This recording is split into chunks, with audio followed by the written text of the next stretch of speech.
Okay, seperti mana kita tahu bahawa agama BTS ni ada grup, iaitu grup Telegram.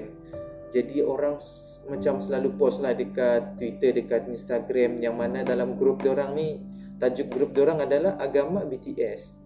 5 rukun agama BTS, yang mana mungkin kita tengok macam merepek. Pertama adalah melafazkan adalah kalimat orang, and then yang kedua tu adalah hafal lagu BTS, and then yang ketiga kitab suci BTS adalah dari dance itu sendiri. Yang keempat, jangan menghina sesama member.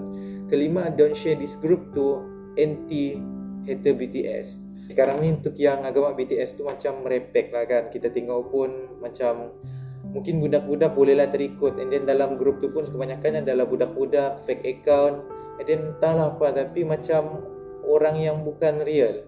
Jadi kalau kita pun sebagai seorang manusia yang berfikiran waras, mungkin kita boleh tengok agama ni macam dia datang macam entahlah, macam tidak lengkap. Agama BTS tu pun sendiri ada rukun diorang. Tapi sekarang ni apa benda lah yang kamu buat? Kenapa lah kamu buat rukun agama BTS, mau buat agama BTS? Grup ni pun sendiri, ya, walaupun dia merupakan satu grup yang fake, yang mana bukan daripada BTS sendiri ataupun daripada army BTS, tapi yang bengangnya ramai orang dalam grup tu.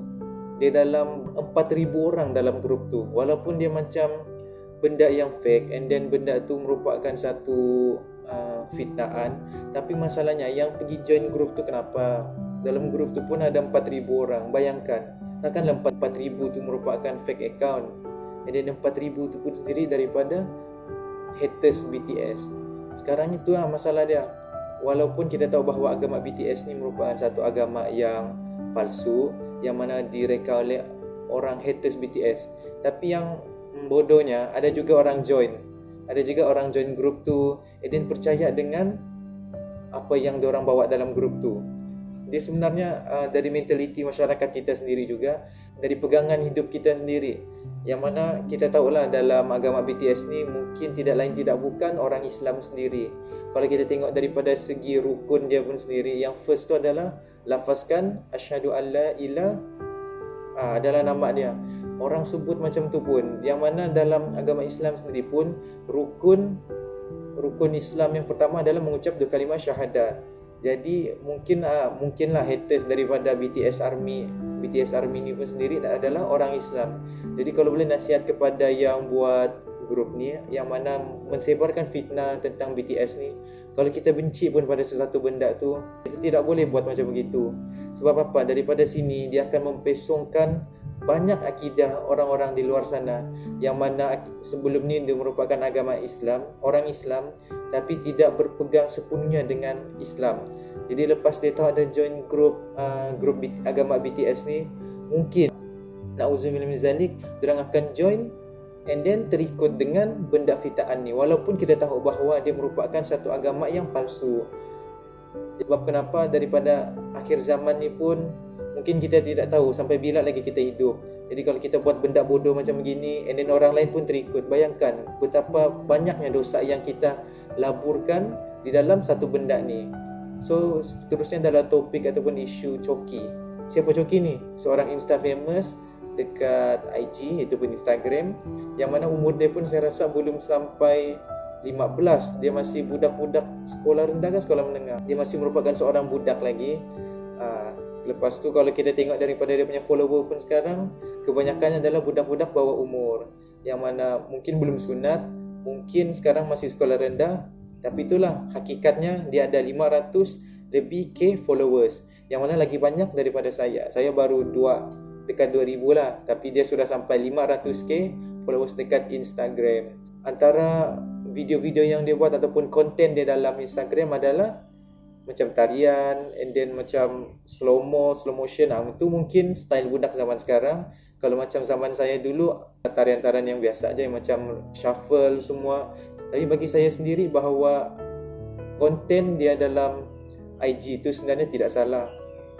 Tidak salah pun dia punya konten tu slow motion, yang mungkin agak cringe juga lah bila kita tengok dia macam yakin dengan diri dia sendiri. Tapi itu bukan masalah bukan masalah yang besar sebenarnya. Itu suka hati dia lah. Dia ada 500k follower, and then 500k follower tu pun suka tengok dia punya konten. Itu kita memang tak boleh nafikan lah, yang mana kita boleh diam je, and then kalau tak suka kita unfollow si Choki tu. Tapi masalahnya sekarang ni orang yang taksub dengan Choki. Untuk pengetahuan umum bahawa Choki ni merupakan musuh utama kepada BTS ARMY. Choki fans ni ada musuh dia BTS ARMY. Diorang bandingkan Choki ni dengan BTS. Bayangkanlah Choki budak, and then banding dengan BTS, iaitu orang-orang yang sudah famous dekat Korea, malah diserat dunia. Tapi itu bukan masalahnya. Masalahnya sekarang penyokong Choki itu sendiri. Ada isu yang timbul yang mana diorang macam bercakap lah untuk sujud pada Choki. Yang tu satu lagi benda merepek. Walaupun Choki ni merupakan seorang yang famous, and then ada 500k follower. Bayangkanlah 500k follower, apa yang dia boleh buat dalam konten tu. Tapi kalau kita tengok dari konten tu pun sendiri, dia bukannya rosak pun. Dia cuma ada slow motion. Biasalah, mungkin budak belum matang kan, dia baru mau try benda baru, mungkin dia boleh cari duit daripada tu.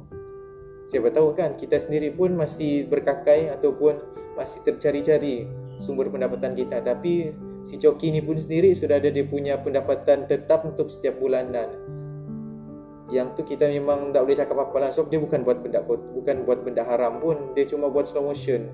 Nasihat kepada penyokong-penyokong Choki, sokong juga, minat juga. Tapi kalau boleh kita jangan rosakkan akidah kita kepada Choki. Jadi kepada penyokong BTS dan juga penyokong Choki ni, walaupun kamu musuh, tapi kita masih merupakan saudara yang mana beragama Islam. Kita semua adalah saudara Islam. Jadi kalau boleh, sudahlah tu bermusuh-musuhan. Even Choki dengan BTS pun bukan kenal siapa kau. Dalam 500k follower Choki tu, bukan semua dia kenal. Ada segala pandangan boleh bagi tahu dalam ruang komen di bawah.